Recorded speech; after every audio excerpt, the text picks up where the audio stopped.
Assalamualaikum warahmatullahi wabarakatuh.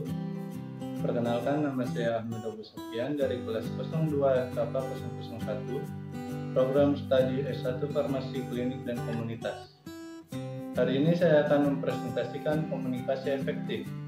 Sebelumnya, saya akan menjelaskan pengertian komunikasi terlebih dahulu. Secara umum, komunikasi dapat diartikan sebagai pembentukan, pengiriman, penerimaan, serta pengolahan pesan atau informasi yang terjadi dalam diri sendiri ataupun di antara dua orang atau lebih. Komunikasi efektif adalah pertukaran informasi, ide, perasaan yang menghasilkan perubahan sikap sehingga terjalin sebuah hubungan yang baik antara komunikator dan komunikan.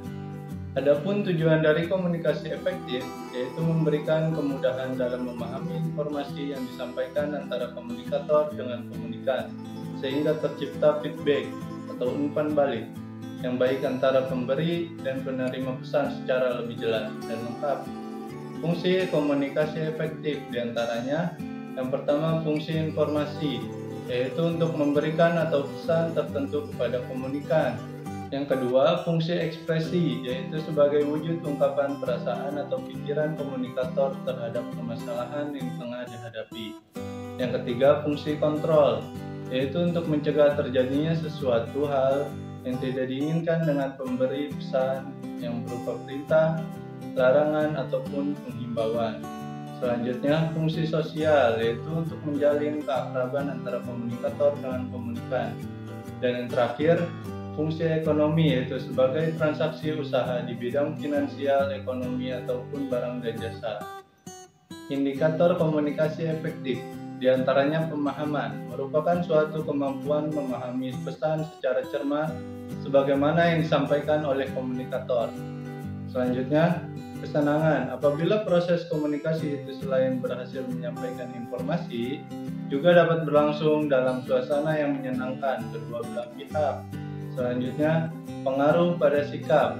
Apabila seorang komunikasi setelah menerima pesan, kemudian sikapnya berubah sesuai dengan makna pesan yang telah disampaikan oleh komunikator. Dan yang terakhir, hubungan baik. Bahwa dalam proses komunikasi yang efektif, secara tidak sengaja meningkatkan kadar hubungan interpersonal.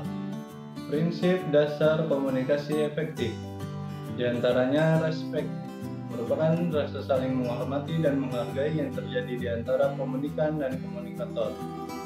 Yang kedua, clarity, yaitu kejelasan pesan yang disampaikan oleh komunikator sehingga tidak menghasilkan penafsiran yang berbeda-beda. Yang ketiga, audible, yaitu di mana yang disampaikan oleh komunikator dapat diterima komunikan dengan baik. Yang keempat, humble, rendah hati, yaitu membangun rasa menghargai terhadap orang lain dengan sikap keterbukaan, menerima kritik, saran yang diberikan orang lain. Dan yang terakhir, empati, yaitu kemampuan kita untuk menempatkan diri kita sendiri terhadap situasi atau kondisi orang lain. Baiklah, sekian presentasi yang dapat saya sampaikan.